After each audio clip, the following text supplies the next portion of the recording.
Hello students, उम्मीद करता हूँ कि आप लोग रेगुलर बेसिस पे पढ़ाई कर रहे होंगे। इस क्वारंटाइन पीरियड का भरपूर लाभ उठा रहे होंगे, घर पे रह रहे होंगे, पढ़ाई कर रहे होंगे। और स्टूडेंट्स, आपके लिए जितने भी पीडीएफ नोट्स पॉसिबल हो सकते थे, उस दोनों चैप्टर के पीडीएफ नोट्स मैंने अपने Telegram channel legends of economics पे अपलोड कर दिया है। आप वहाँ से उस नोट्स को देख सकते हो, फॉलो कर सकते हो। और स्टूडेंट्स, आज सबसे बड़ी बात है कि आज हम लोग अपने सबसे इम्पॉर्टेंट चैप्टर मैक्रो इकोनॉमिक्स के नेशनल इनकम को स्टार्ट करने वाले हैं। तो आप लोगों के कंसंट्रेशन की और ज़्यादा ज़रूरत है, क्योंकि आपके मैक्रो इकोनॉमिक्स में इस चैप्टर से 10 से 15 मार्क्स का क्वेश्चन एग्ज़ाम में पूछ लिया जाता है। और इसके साथ साथ आपको ये भी ध्यान रखना है कि अब तक हमने जितने भी क्लासेस लगाए हैं 2 अलग अलग चैप्टर्स में, उन सारे लेक्चर्स को बार बार सुनना है। कोई भी तरह का कन्फ्यूज़न होने पे मुझसे बेझिझक पूछना है। मेल कर सकते हो, आप मेरे व्हाट्सएप नंबर पे मैसेज कर सकते हो। उसके साथ साथ आप यूट्यूब चैनल पे डायरेक्ट आप वहाँ के इनबॉक्स में आप मैसेज कर सकते हो, आप वहाँ से क्वेरी रेज़ कर सकते हो। रेगुलर पढ़ते रहेंगे और सब लोग साथ मिल कर के आगे बढ़ते रहेंगे। तो स्टार्ट करते हैं हम लोग अपना आज का chapter national income. Thank you. Hello students, आज हम लोग अपने एक और नए चैप्टर के साथ हैं, chapter number 3 national income and related aggregates. इसको हम लोग इंट्रोडक्शन टू नेशनल इनकम के नाम से भी जानते हैं। आज हमारा ये फर्स्ट क्लास है इस नेशनल इनकम चैप्टर का। ध्यान रखेंगे, काफ़ी इम्पोर्टेंट सा चैप्टर है। थोड़ा सा आपके कंसंट्रेशन की और ज़्यादा ज़रूरत है आज, क्योंकि इसी चैप्टर को समझने के बाद हम लोग अपने next chapter calculation of national income को सही तरीके से समझ पाएंगे। आइए शुरुआत करते हैं आज के चैप्टर को। सबसे पहला कॉन्सेप्ट आप देख सकते हो स्टूडेंट्स यहाँ पे, कॉन्सेप्ट ऑफ नेशनल इनकम। ये नेशनल इनकम होता क्या है? बच्चे, अगर नेशनल इनकम के कॉन्सेप्ट की बात करो या डेफिनेशन की बात करो ना, तो बड़ा सिंपल से इसका डेफिनेशन है। देखो किस तरह से इसको डिफाइन किया जाता है। कहा जाता है कि नेशनल इनकम जो है वो सम टोटल है फैक्टर इनकम का। National income is the some total of factor income which is earned by normal resident. जिस फैक्टर इनकम को कमाता कौन है, अर्न कौन करता है? Normal resident. बच्चे, मैं बता रहा हूँ फैक्टर इनकम क्या होता है। नेशनल इनकम जो है वो सम टोटल है फैक्टर इनकम का। जिस फैक्टर इनकम को कौन अर्न करता है? Normal residents. मैं ये भी बता रहा हूँ, normal residents of the country within the domestic territory of a country. Domestic territory का मतलब देश के अंदर, as well as outside the country. अगर आप बाहर से भी कमा करके लाते हो तो वो भी इसमें इंक्लूड किया जाता है। इसी को कहा जाता है as well as outside the country in an accounting year. ये सारी चीज़ें जो हैं वो कब होनी चाहिए? एक अकाउंटिंग ईयर में। तो बच्चे, हमारी सबसे पहले यहाँ पे लायबिलिटी ये बनती है कि हमें नेशनल इनकम के डेफिनेशन को थोड़ा ध्यान से याद रखना पड़ेगा। क्या कहते हैं नेशनल इनकम को? कि ये सम टोटल है किसका? फैक्टर इनकम का। जिस फैक्टर इनकम को अर्न कौन करता है? Normal resident. साथ ही साथ बच्चे, ये फैक्टर इनकम जो है जिसको नॉर्मल रेसिडेंट अर्न कर रहा है वो कहाँ पे अर्न करेगा? तो अपने देश के अंदर, जिसको डोमेस्टिक टेरिटरी कहते हैं। साथ ही साथ वो नॉर्मल रेसिडेंट अगर बाहर से भी कुछ अर्न करके लाता है, तो जिसको हम लोग आउटसाइड द कंट्री के नाम से, यहाँ पे आप देख सकते हो हमने लिख रखा है आउटसाइड द कंट्री। अगर बाहर से भी कुछ अर्न करके लाता है एक अकाउंटिंग ईयर में, तो हम लोग उसको क्या करते हैं? नेशनल इनकम कहते हैं। ध्यान रहेगा, आगे बढ़ना। दूसरा कॉन्सेप्ट है, क्योंकि स्टूडेंट हमने अपने इस नेशनल इनकम के डेफिनेशन में सबसे पहले लाइन में यहाँ पे जिक्र किया था कि भाई साहब ये फैक्टर इनकम का सम टोटल है। बच्चे याद करो, इस फैक्टर इनकम को समझने के लिए आज हमें बहुत ज़्यादा माथा खपाने की ज़रूरत नहीं है। क्यों?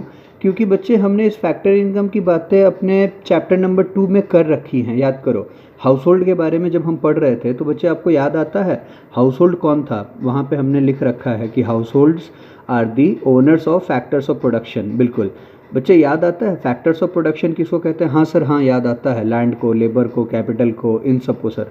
बिल्कुल। तो बच्चे उन फैक्टर्स ऑफ प्रोडक्शन को याद करो, हाउस होल्ड वाले किसको देते थे? सर प्रोड्यूसर सेक्टर को देते थे। बिल्कुल बच्चे, उस प्रोड्यूसर सेक्टर के बदले में हाउस होल्ड को क्या मिलता था? सर अगर हाउस होल्ड के नज़रिए से देखें तो फैक्टर इनकम मिलता था, अगर प्रोड्यूसर सेक्टर के नज़रिए से देखें तो फैक्टर कॉस्ट होता था ना बच्चे, उसी को तो फैक्टर इनकम कहते हैं। मतलब देखना ज़रा इसका definition, income earned bye the house holds. किसके द्वारा अर्न किया गया इनकम? हाउस होल्ड के द्वारा, by the households for rendering factor services to producing sector. किस लिए? तो प्रोड्यूसिंग सेक्टर को क्या रेंडर करने के लिए, क्या देने के लिए, फैक्टर सर्विस। और बच्चा पट्टी याद करो, हम लोग इस फैक्टर सर्विस का एग्जाम्पल जान चुके हैं, हम लोग पहले से इसके बारे में जानते हैं कि फैक्टर सर्विस किसको कहेंगे, लैंड को। फैक्टर सर्विस किसको कहेंगे, लेबर को। फैक्टर सर्विस किसको कहेंगे, कैपिटल को। तो जब इन सारे फैक्टर सर्विस को हाउस होल्ड वाला रेंडर करता है, देता है किसको, प्रोड्यूसिंग सेक्टर को, उसके बदले में जो भी इनकम हाउस होल्ड को जनरेट होता है उस इनकम को क्या कहते हैं बच्चे, फैक्टर इनकम। तो इसी फैक्टर इनकम का सम टोटल होता है क्या, नेशनल इनकम, है ना। बच्चे आना ज़रा आगे बढ़ना, और फैक्टर इनकम को एक बार थोड़ा सा क्लासीफाई करके देख लेना, मतलब इसको डिवाइड कर देना। और ध्यान रखना फैक्टर इनकम 4 अलग अलग टाइप के होते हैं। अगर पहले टाइप की बात करो तो कंपनसेशन ऑफ एम्प्लॉयज़। बच्चा पार्टी याद है आपको, कंपनसेशन ऑफ एम्प्लॉय के बारे में कुछ 11th में पढ़े हो, नहीं पढ़े हो तो जान लो। बच्चे कंपनसेशन ऑफ एम्प्लॉय क्या होता है, एम्प्लॉय जो वर्कर होता है, कंपनसेशन मतलब वर्कर को कंपनसेट करना। कौन कंपनसेट करेगा, प्रोड्यूसर सेक्टर, है ना। तो बच्चे याद करो, जब ये एम्प्लॉय जो है वो एम्प्लॉय जब प्रोड्यूसर सेक्टर के पास काम करता होगा तो उसके बदले में प्रोड्यूसर सेक्टर कुछ ना कुछ उस एम्प्लॉय को देता होगा ना बदले में। बिल्कुल सर, देता होगा। उसी जो भी अमाउंट वो प्रोड्यूसर सेक्टर उस एम्प्लॉय को देता होगा या हाउस होल्ड सेक्टर को देता होगा, उसको क्या कहते हैं, कंपनसेशन ऑफ एम्प्लॉय। ध्यान रहेगा। दूसरा देखो, रेंट, है ना। रेंट किसके बदले में मिलता होगा, हाउस होल्ड वाला जब अपना लैंड देता होगा प्रोड्यूसर सेक्टर को तो उसके बदले में मिला गया रेंट। जब कैपिटल देता होगा तो उस कैपिटल के बदले में मिला गया इंटरेस्ट।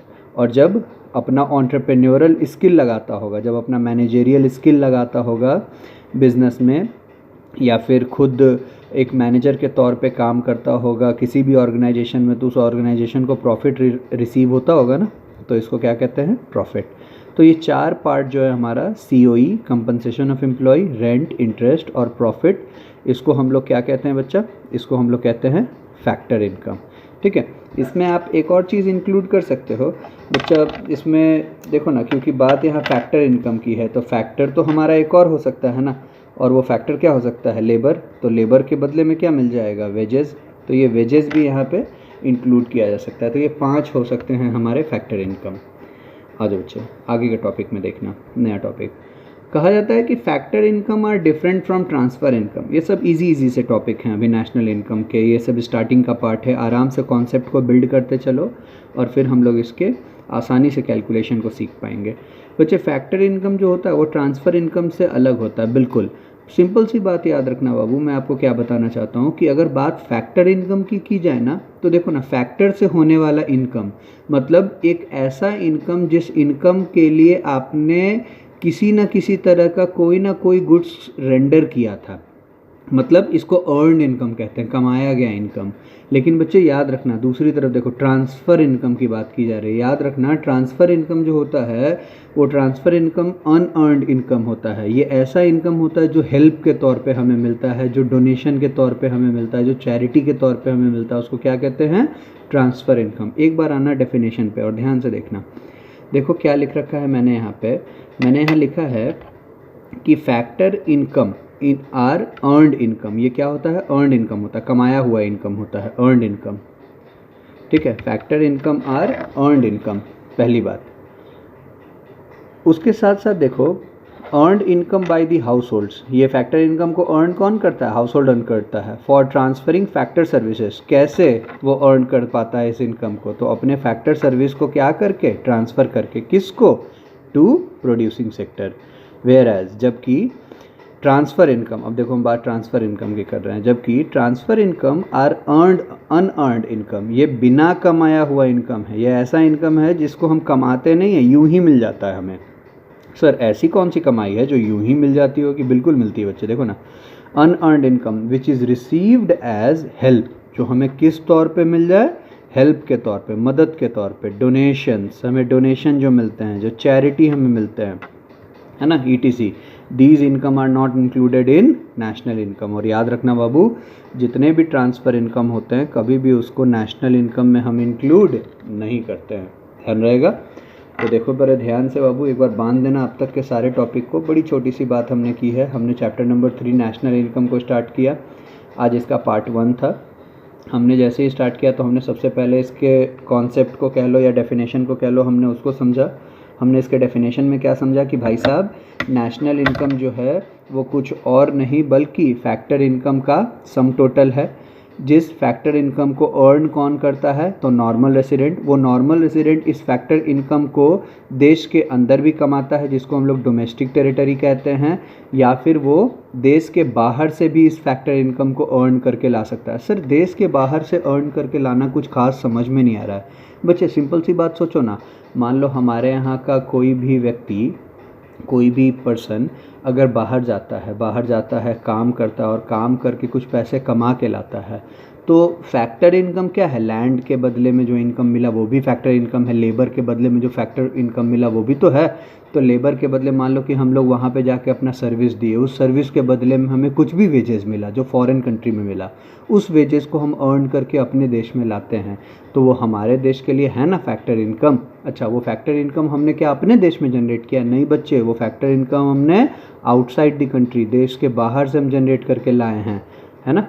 तो वो इन एन अकाउंटिंग ईयर, और ये सारी चीज़ें कब होनी चाहिए? एक अकाउंटिंग ईयर में होनी चाहिए, ध्यान रहेगा बच्चे, याद करो। फिर हमने फैक्टर इनकम पढ़ा, सिंपल सा बात हमने देखा कि जो भी इनकम हाउस होल्ड वाला अर्न करता है अपने फैक्टर सर्विस को रेंडर करने के बदले में, किसको? प्रोड्यूसिंग सेक्टर को, उस इनकम को क्या कहते हैं? Factor income. फैक्टर सर्विस के बारे में हमने जाना, लैंड, लेबर, कैपिटल, ये सब हमारा फैक्टर सर्विस होता है। जब यही फैक्टर सर्विस हम प्रोड्यूसिंग सेक्टर को देते हैं तो हमें इसके बदले में कुछ ना कुछ इनकम मिलता है। जैसे देखना बच्चे ध्यान से, लैंड के बदले में क्या मिलता है? रेंट मिलता है। कैपिटल के बदले में क्या मिलता है? इंटरेस्ट मिलता है। लेबर के बदले में क्या मिलता है? वेजेस मिलता है। और एंटरप्रेन्योरल स्किल, वो मैंने यहाँ नहीं लिखा, वो भी होता है एंटरप्रेन्योरल स्किल। आपके पास जो आपका एंटरप्रेन्योर कर, मतलब कि आप एक एंटरप्रेन्योर हो, बिजनेसमैन हो, आपके जो बिजनेसमैन का स्किल है उसके बदले में आपको क्या मिलता है? प्रॉफिट मिलता है, कंपनसेशन ऑफ एम्प्लॉय मिलता है। आप बीइंग एन एम्प्लॉय काम कर रहे थे किसी प्रोड्यूसिंग सेक्टर के पास, उसके बदले में आपको कंपनसेट किया गया, तो ये सब चीज़ हमारा क्या होता है? Factor income. नेक्स्ट कॉन्सेप्ट हमने पढ़ा कि फैक्टर इनकम जो होता है वो ट्रांसफ़र इनकम से अलग होता है। आपने कहा हाँ भाई हाँ, अलग होता है। फैक्टर इनकम जो है सर, हम लोग ये इनकम अर्न करके लाते हैं। फैक्टर इनकम को नेशनल इनकम का पार्ट माना जाता है, लेकिन सर ट्रांसफ़र इनकम जो होता है वो अनअर्नड इनकम होता है। इस इनकम को हम लोग as a help, as a donation, as a charity हम लोग रिसीव करते हैं। इसको हम लोग नेशनल इनकम का पार्ट नहीं मानते हैं, ध्यान रहेगा बच्चा। आ जाओ आगे बढ़ना। देखो बाबू, वहाँ पे जब हम नेशनल इनकम पढ़ रहे थे तो उस नेशनल इनकम में हमने बड़े अच्छे अच्छे से कॉन्सेप्ट्स जाने।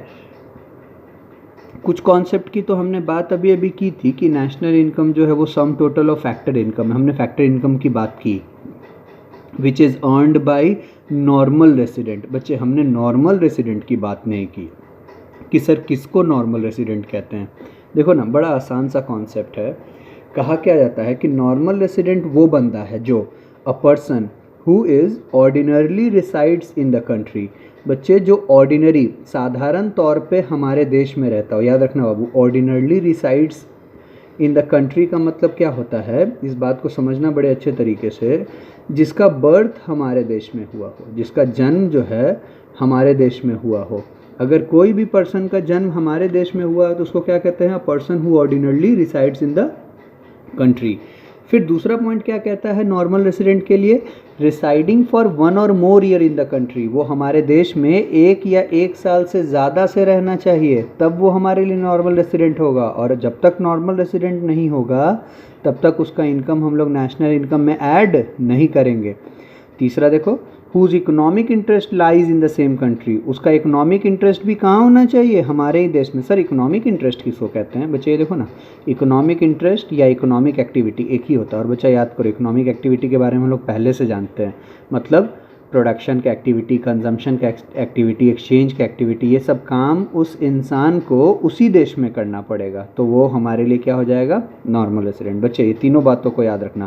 पहली बात क्या कि a person who ordinarily resides in the country, जिसका जन्म उसी देश में हुआ हो, नॉर्मल रेसिडेंट होता है। दूसरी बात, रिसाइडिंग फॉर 1 और more year in the country, वो इंसान उस देश में 1 या 1 साल से ज़्यादा से रहना चाहिए।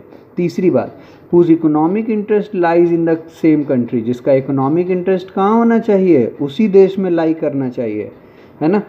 तो जा कर के वो इंसान क्या कहलाता है, नॉर्मल रेसिडेंट कहलाता है। ध्यान रखोगे बच्चा। आगे बढ़ना, यहाँ से एक बड़ा ही बढ़िया सा क्वेश्चन आपके एग्जाम में पूछा जाता है कि हमको नॉर्मल रेसिडेंट और नॉन रेसिडेंट, जिसको एनआरआई कहते हैं, नॉन रेसिडेंट ऑफ इंडिया, इस दोनों के बीच में हमको ज़रा डेफिनेशन या डिफरेंस बता दीजिए।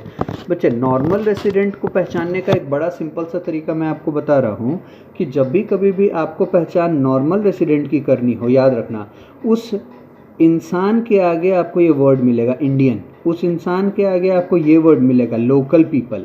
अगर कभी इंडियन लिखा हुआ मिल जाए, कभी लोकल पीपल लिखा हुआ मिल जाए, तो याद रखना वो इंसान हमारे लिए क्या है, नॉर्मल रेसिडेंट है। अच्छा सर, एनआरआई को कैसे पहचानेंगे, नॉन रेसिडेंट को? बच्चे ये देखो फॉरेनर्स है ना, फॉरेनर्स लिखा हुआ होगा, ठीक है। ये देखो द जर्मन्स लिखा हुआ होगा, ठीक है। द फॉरेन टेक्निकल एक्सपर्ट, ये फॉरेन टेक्निकल एक्सपर्ट लिखा होगा। बच्चे, अगर कोई भी फॉरेन का आदमी है, कोई जर्मनी का है, कोई फ्रांस का है, क्या वो हमारे लिए नॉर्मल रेसिडेंट है? नहीं है बच्चा, है ना। एक बात और सिंपल सी समझना कि क्या सर कोई फॉरेनर हमारे लिए नॉर्मल रेसिडेंट हो सकता है? हाँ बाबू, हो सकता है। जब हमारे एग्ज़ाम के क्वेश्चन में ये बात बिल्कुल साफ साफ लिख दिया जाए कि वो इंसान जो है हमारे देश में 1 साल या उससे ज़्यादा से रह रहा हो, अगर ये बात लिख दे तो वो हमारे लिए क्या हो जाएगा, नॉर्मल रेसिडेंट हो जाएगा। और उसकी अर्निंग जो है हम लोग नेशनल इनकम में ऐड करने लगेंगे। जब तक ना लिखे तब तक हम लोग उसके इनकम को अपने देश के नेशनल इनकम का पार्ट नहीं मानेंगे, नेशनल इनकम में ऐड नहीं करेंगे। आना, एक बार नॉर्मल रेसिडेंट और नॉन रेसिडेंट को थोड़ा अच्छे से समझना। देखो बच्चे, यहाँ पे हम क्या कह रहे हैं।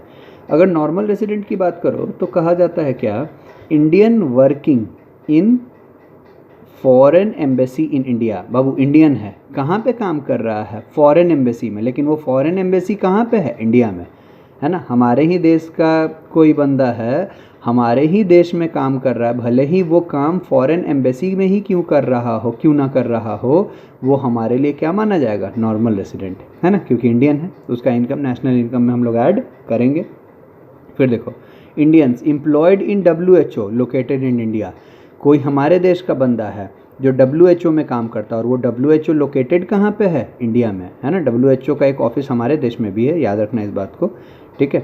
तो बच्चे, अगर कोई WHO जो हमारे देश में जो WHO लोकेटेड है, अगर उसमें कोई हमारे देश का कोई भी इंडिविजुअल काम कर रहा है तो उसको हम लोग क्या ट्रीट करेंगे, नॉर्मल रेसिडेंट, और उसका इनकम हम लोग अपने इनकम नेशनल इनकम के पार्ट में इंक्लूड करेंगे। फिर देखो बच्चा, लोकल पीपल आ गया ना, local people working in the office of IMF बोले तो international monetary fund in India. अगर कोई भी हमारे देश का इंसान है जो इंटरनेशनल मॉनेटरी फंड जो इंडिया में जो लोकेटेड है, इसका एक ऑफिस, अगर वहाँ पे कोई काम कर रहा है तो वो हमारे लिए क्या होगा, वो हमारे लिए नॉर्मल रेसिडेंट होगा और उसका इनकम नेशनल इनकम का पार्ट होगा। एक चौथा पॉइंट देखना, बड़ा ज़बरदस्त सा पॉइंट है बच्चा, इस पॉइंट को थोड़ा ध्यान से देखना। देखो क्या लिखा हुआ है, the foreign citizens living in India for a period of more than 1 year. बड़े ध्यान से देखना बच्चे, ये देखो लिख दिया, for a period of more than 1 year, है ना। बाबू याद करो, अभी अभी मैंने आपको बताया था कि किसी भी फॉरेनर को नॉर्मल रेसिडेंट बनाने का एक ही शर्त होता है, और वो शर्त क्या होता है, उस फॉरेनर को हमारे देश में 1 साल से ज़्यादा रहना पड़ेगा। ये देखो, मोर देन 1 ईयर। अगर वो हमारे देश में 1 साल से ज़्यादा से रह रहा है तो उसका जितना भी इनकम होगा, उस इनकम को हम लोग अपने देश के नेशनल इनकम का पार्ट मानेंगे, है ना, other than those for studies और मेडिकल ट्रीटमेंट। हाँ, लेकिन कोई फॉरेनर अगर हमारे देश में बाबू पढ़ने के लिए आया हो, या फिर हमारे देश में मेडिकल की सेवा लेने के लिए आया हो, मेडिकल ट्रीटमेंट लेने आया हो, तो उसको हम लोग अपने देश का नॉर्मल रेसिडेंट नहीं मानेंगे, और उसके इनकम को कभी भी हम लोग अपने नेशनल इनकम में इंक्लूड नहीं करेंगे। ध्यान रखोगे। आगे बढ़ना। फिर देखो बच्चा, नॉन रेसिडेंट किसको कहते हैं। अगर बात नॉन रेसिडेंट की करो ना तो सिंपल सा कॉन्सेप्ट है, कहा जाता है कि नॉन रेसिडेंट ऑफ इंडिया, जिसको NRI कहते हैं, foreigners working in Indian embassy in Canada and Japan, है ना। फॉरेनर है, कोई विदेशी है, भले ही वो इंडियन एम्बेसी में ही क्यों ना काम कर रहा हो। वो इंडियन एम्बेसी सिचुएटेड कहाँ पे है, वो सिचुएटेड है कनाडा में या जापान में। बच्चे, अगर वो सिचुएटेड जापान या कनाडा में है, वो फॉरेनर है, तो वो हमारे लिए क्या नॉर्मल रेसिडेंट होगा, नहीं होगा बच्चे, वो हमारे लिए क्या होगा, नॉन रेसिडेंट होगा। अच्छा, दूसरा देखो, फॉरेनर, जैसे फॉरेनर लगा तुरंत कह देना कि दोस्त तुम फॉरेनर हो, है ना, तुमको नॉर्मल रेसिडेंट बनाने के लिए क्वेश्चन में ये बात लिखना पड़ेगा कि तुम मेरे देश में 1 साल से ज़्यादा से रह रहे हो। अगर नहीं लिखा है और तुम्हारे आगे फॉरेनर लगा हुआ है, फॉरेन पीपल लगा हुआ है, तो तुम हमारे लिए नॉर्मल रेसिडेंट नहीं हो सकते हो, तुम NRI हो, नॉन रेसिडेंट इंडियन हो। फिर देखो, foreigner working in WHO located in India. कोई फॉरेनर है, वो हमारे देश में कोई WHO का एक ऑफिस है हमारे इंडिया में, वहाँ पे काम कर रहा है, क्या वो हमारे लिए नॉर्मल रेसिडेंट होगा? नहीं होगा। सर क्यों नहीं होगा? वो तो WHO में तो काम कर रहा है, वो तो इंडिया में रह रहा है। सर 1 साल से ज़्यादा से रह रहा होगा।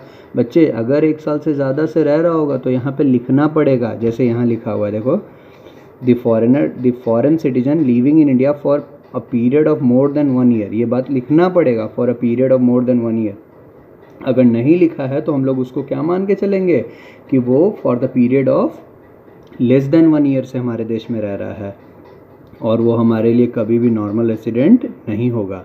फिर देखो तो बच्चे, तुम जवाब देना द जर्मन लिख दिया स्टार्टिंग में ही, और आगे कहीं कुछ नहीं लिख रहा है कि वो 1 साल से ज़्यादा से हमारे देश में रह रहा है, क्या वो हमारे लिए नॉर्मल रेसिडेंट होगा? नहीं होगा बच्चा, है ना। The German working as director of the office of IMF located in India, है ना। भले ही वो हमारे देश में कोई IMF का ऑफिस है, इंटरनेशनल मॉनेटरी फंड का एक ऑफिस है हमारे देश में, उसमें कोई जर्मनी का इंसान काम कर रहा है, जब तक ये बात ना लिखे कि वो इंसान पिछले 1 साल से ज़्यादा से हमारे देश में IMF वाले ऑफिस में काम कर रहा है, तब तक हम लोग उसको नॉर्मल रेसिडेंट ट्रीट नहीं करेंगे। ध्यान रहेगा। आ जाओ, चौथा पॉइंट देखना। इधर का तो चौथा पॉइंट हम लोग देख चुके थे, इधर देखना दी फॉरेन टेक्निकल एक्सपर्ट। बच्चा फिर से फॉरेन का कोई टेक्निकल एक्सपर्ट है, अच्छा, उसको नॉर्मल रेसिडेंट बनाने के लिए क्या नीचे लिखा हुआ होना चाहिए? सर नीचे ये लिखा हुआ होना चाहिए कि वो फॉरेन टेक्निकल एक्सपर्ट हमारे देश में 1 साल से ज़्यादा से रह रहा हो। देखो तो क्या लिखा है, the foreign technical expert working in India for a period of less than 1 year. बच्चा क्या लिख दिया? Less than 1 year. क्या वो हमारे लिए नॉर्मल रेसिडेंट है? नहीं है सर, नहीं है, बिल्कुल नहीं है बच्चे। क्योंकि याद करो, अभी अभी जब हमने नॉर्मल रेसिडेंट का कॉन्सेप्ट पढ़ा, एक बार फिर से दोहराना, रिवाइज करना। नॉर्मल रेसिडेंट का जब हमने कॉन्सेप्ट पढ़ा तो हमने क्या पढ़ा? एक ऐसा इंसान जो ऑर्डिनरली रिसाइड्स इन इंडिया, मतलब जिसका जन्म ही यहाँ पे होना चाहिए। एक ऐसा इंसान जो 1 साल या उससे ज़्यादा से हमारे देश में रह रहा होना चाहिए। एक ऐसा इंसान जिसका इकोनॉमिक इंटरेस्ट हमारे देश में होना चाहिए। अगर ये सारी चीज़ें हैं तो वो इंसान हमारे लिए नॉर्मल रेसिडेंट है, अगर नहीं है तो वो इंसान हमारे लिए नॉर्मल रेसिडेंट नहीं है। बात को समझ रहे हो? बिल्कुल। आगे बढ़ना बच्चे। देखो, एक नया कॉन्सेप्ट है बच्चा, एक आगे एक कॉन्सेप्ट है domestic and national concepts of income. मतलब यहाँ बात हम लोग डोमेस्टिक इनकम की करेंगे और नेशनल इनकम की करेंगे। बच्चे यहाँ से बातें थोड़ी ध्यान से आपको देखनी पड़ेगी, किसको डोमेस्टिक इनकम कहते हैं, किसको नेशनल इनकम कहते हैं। आना बड़े इत्मीनान से समझना बच्चे। देखो, डोमेस्टिक इनकम के बारे में क्या मैं आपको समझाना चाहता हूँ। सबसे पहले मैं आपको एक बात बता दूँ कि देखो ना, यहाँ पे इनकम के पहले कौन सा वर्ड लगा है बच्चे? यहाँ पे इनकम के पहले वर्ड लगा हुआ है डोमेस्टिक। बिल्कुल बच्चा, अगर डोमेस्टिक वर्ड लगा है तो इस बात को आपको बखूबी समझना होगा कि डोमेस्टिक लगा है, इसका मतलब देश के अंदर की बात हो रही है ना। मतलब देश के अंदर होने वाली कमाई, उसको क्या कहेंगे हम लोग? Domestic income. बिल्कुल बच्चे, एक सिंपल सी बात समझना कि जब बात आप देश के अंदर के कमाई की करते हो, डोमेस्टिक इनकम की करते हो, तो एक बात मुझे बता दो, आपके देश के अंदर, मतलब हमारे देश में, क्या सिर्फ हम ही लोग रहते हैं? क्या कोई बाहर का कोई फॉरेनर नहीं रहता होगा, कोई विदेश का इंसान? सर बिल्कुल रहता होगा। तो बच्चे, देश के अंदर की कमाई की अगर बात आप करो तो देखो, तो देश के अंदर तो हम लोग भी कमाते हैं, देश के अंदर तो वो लोग भी कमाते हैं। हाँ सर, दोनों कमाते होंगे। बिल्कुल बच्चा, इस बात को बड़े ध्यान से समझना कि देश के अंदर की कमाई की जब बात करेंगे तो देखो ज़रा क्या क्या चीज़ें हमें ध्यान रखनी होंगी। सबसे पहली बात, it is the some total of factor income. यहाँ भी सम टोटल किसका होता है? नेशनल इनकम के ही तरह यहाँ भी सम टोटल किसका होता है? फैक्टर इनकम का। अर्नड बाय नॉर्मल रेसिडेंट, मतलब हम लोग जिसका जन्म यहाँ पे हुआ है, या फिर जो इंसान पिछले 1 साल से ज़्यादा से रह रहा है, या फिर वो इंसान जिसका इकोनॉमिक इंटरेस्ट हो। And non residents of the country, जिस फैक्टर इनकम को अर्न कौन कौन करेगा? नॉर्मल रेसिडेंट भी अर्न करेगा और नॉन रेसिडेंट भी अर्न करेगा। सर ये कौन सी बात आप बता रहे हो? अभी अभी तो आप कहे थे कि नॉन रेसिडेंट के इनकम को हम लोग नेशनल इनकम का पार्ट नहीं मानते। हाँ बच्चे, सही कहा था मैंने।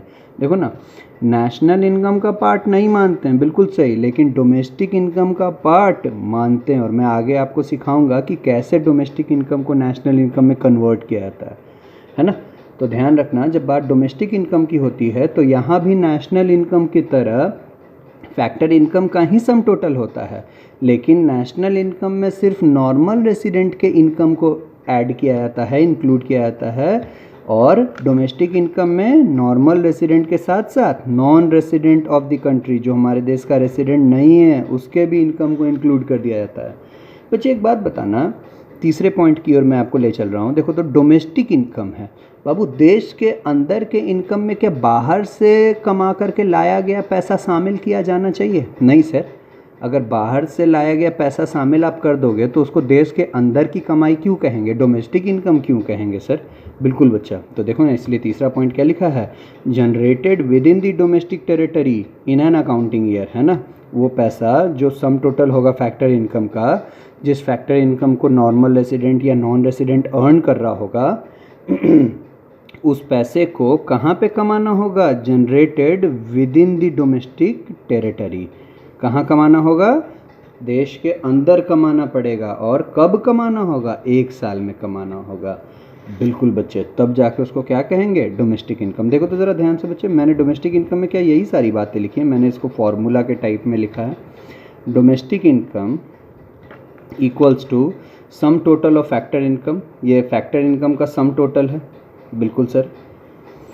अच्छा बच्चा, याद करो, डोमेस्टिक देश के अंदर की कमाई में तो हम लोग भी शामिल हैं, और जो फॉरेनर हमारे यहाँ रहते हैं उसके भी कमाई को हम लोग डोमेस्टिक इनकम कहते हैं। हाँ सर, कहते हैं। तो अर्नड बाय नॉर्मल रेसिडेंट, मतलब हम लोग, as well as NRI, non resident of India, है ना, या नॉन रेसिडेंट इंडियन भी कहते हैं इसको। तो NRI, इस दोनों के इनकम को हम लोग इंक्लूड करेंगे।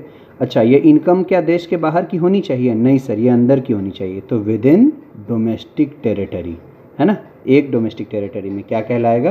Domestic income. बच्चे आना फिर से एक बार नेशनल इनकम के तरफ। वैसे हमने आज के क्लास की शुरुआत ही यहीं से की थी, नेशनल इनकम से। एक बार समझना बड़े आराम से, बड़े इत्मीनान से, किसको कहते हैं national income? It is the some total of factor income. ये फैक्टर इनकम का सम टोटल। बच्चा पार्टी हमेशा याद रखना, फैक्टर इनकम बोले तो फैक्टर सर्विस के बदले में हुआ इनकम। फैक्टर सर्विस का ओनर कौन? House hold. वो हाउस होल्ड वाला अपना फैक्टर सर्विस किसको दिया था? प्रोड्यूसिंग सेक्टर को। जैसे लैंड के बदले में इनकम क्या मिला? रेंट। लेबर के बदले में इनकम क्या मिला? वेजेस। कैपिटल के बदले में इनकम क्या मिला? इंटरेस्ट। और एंटरप्रेन्योरल स्किल, उसके बदले में इनकम क्या मिला? Sir, profit. बिल्कुल। तो बच्चे, चाहे बात रेंट की हो, चाहे बात इंटरेस्ट की हो, चाहे बात वेजेस की हो, या बात प्रॉफिट की हो, इन सब इनकम को फैक्टर इनकम कहते हैं। अर्नड बाय, नेशनल इनकम में जो फैक्टर इनकम होता है उसको अर्न बाय कौन अर्न करेगा? सर, यहाँ पे तो सिर्फ नॉर्मल रेसिडेंट अर्न करेगा। बच्चे, क्या नॉन रेसिडेंट अर्न करेगा तो नेशनल इनकम का पार्ट होगा? नहीं सर, नेशनल इनकम का पार्ट नहीं होगा। भले ही डोमेस्टिक इनकम का हो जाए, क्योंकि अभी अभी आप बता रहे थे नेशनल का तो पार्ट नहीं होगा। बिल्कुल बच्चा, याद करो, नेशनल इनकम क्या सिर्फ देश के अंदर ही कमाया जा सकता है? नहीं सर, आप बताए थे कि सर नेशनल इनकम जो है वो with in the domestic territory भी हो सकता है, और डोमेस्टिक टेरिटरी के बाहर से भी हम कमा के ला सकते हैं। बिल्कुल, देखो ना, वही बात लिखा है, generated within as well as outside the country of, है ना, आउटसाइड द कंट्री, है ना। जिस फैक्टर इनकम को हम लोग देश के अंदर भी कमा सकते हैं और देश के बाहर से भी कमा के ला सकते हैं। कब? एक अकाउंटिंग ईयर में, 1 साल की बात होती है। बच्चे, नेशनल इनकम देखो तो इसको फार्मूला वाइज क्या ये लिख सकते हैं? सम टोटल ऑफ फैक्टर इनकम। हाँ सर, लिख सकते हैं। जिसको अर्न कौन करेगा? सर, यहाँ पे तो सिर्फ नॉर्मल रेसिडेंट आएगा, तो earned by only normal resident within as well as outside the country, देश के अंदर भी और देश के बाहर से भी। और कितने सालों में? सर, 1 सालों में कमाना होगा। क्लियर है कॉन्सेप्ट? ध्यान रहेगा।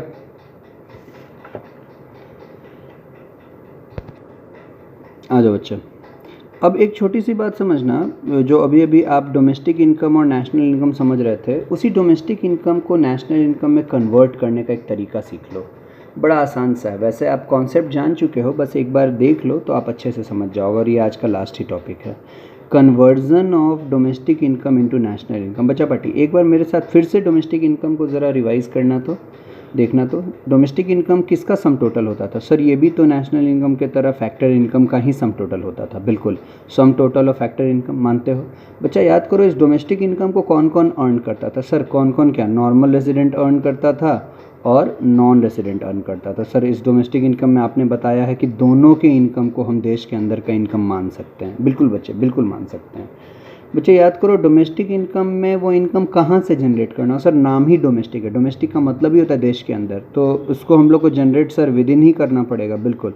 तो with in the domestic territory of a country, जिसको हम लोग देश के अंदर जनरेट करते हो, कब, 1 साल में, डोमेस्टिक इनकम कहलाता है। क्लियर बच्चा। नेशनल इनकम देखो, नेशनल इनकम किसको कहते थे, सम टोटल ऑफ, ये भी हमारा सम टोटल है किसका, फैक्टर इनकम का, है ना। नेशनल इनकम भी याद करो, सम टोटल ऑफ फैक्टर इनकम।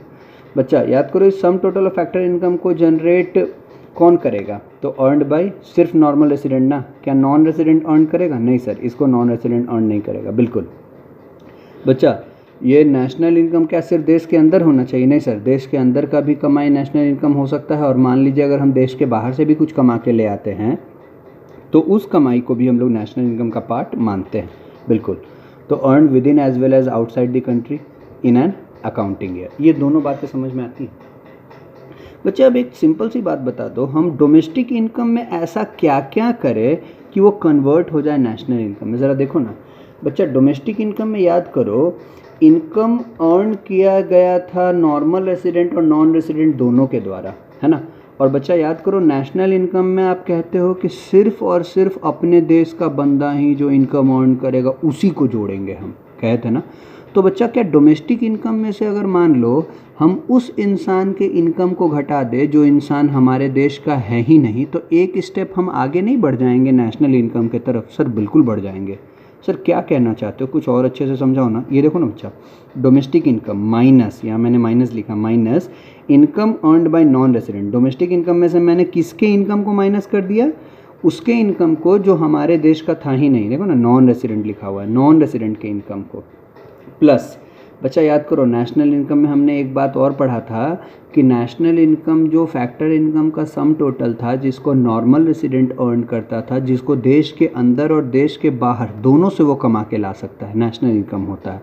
लेकिन बच्चा याद करो डोमेस्टिक इनकम में तो सिर्फ देश के अंदर की कमाई थी ना, अगर हम डोमेस्टिक इनकम में देश के बाहर वाली कमाई भी जोड़ दें तो क्या वो नेशनल इनकम के तरफ नहीं बढ़ जाएगा, बिल्कुल बढ़ जाएगा सर। देखो ना net factor income from abroad, बच्चा net factor income from abroad को समझना, इसको हम लोग सबसे पहले ये समझना कि शॉर्ट में हम लोग इसको NFIA कहते हैं, net factor income from abroad, NFIA। बच्चा याद रखना जब भी कभी भी कहीं भी ये नेट वर्ड लगा हो ना तो समझ जाना कोई ना कोई एडजस्टमेंट हुआ है। जानते हो क्या एडजस्टमेंट हुआ है? Net factor income from abroad का मतलब क्या है? इसका मतलब दो होता है बच्चे, मतलब कि हमारे देश का आदमी जो बाहर से कमा के लाया है वो जुड़ेगा और विदेशी जो हमारे यहाँ से कमा के ले गया है वो घटेगा। सर ये क्या आप कहना चाहते हो? देखो मैं ये कहना चाहता हूँ, मैं कहना चाहता हूँ income earned by normal resident, ठीक है, minus income earned bye non resident. बच्चे समझना है मैं क्या कहना चाह रहा हूँ। देखो मान low income earned by normal resident की बात कर रहा हूँ, अपने लोगों की बात कर रहा हूँ। बच्चे मान लो हम लोग बाहर विदेश गए और विदेश जा कर के हम लोग 5 लाख रुपए कमा करके ले आए, ठीक है। उसके बाद माइनस करना है income earned bye non resident, विदेशी हमारे यहाँ आया और हमारे यहाँ आ कर के वो 3 लाख रुपए कमा करके ले गया। बच्चे कितना ऐड करें हम लोग?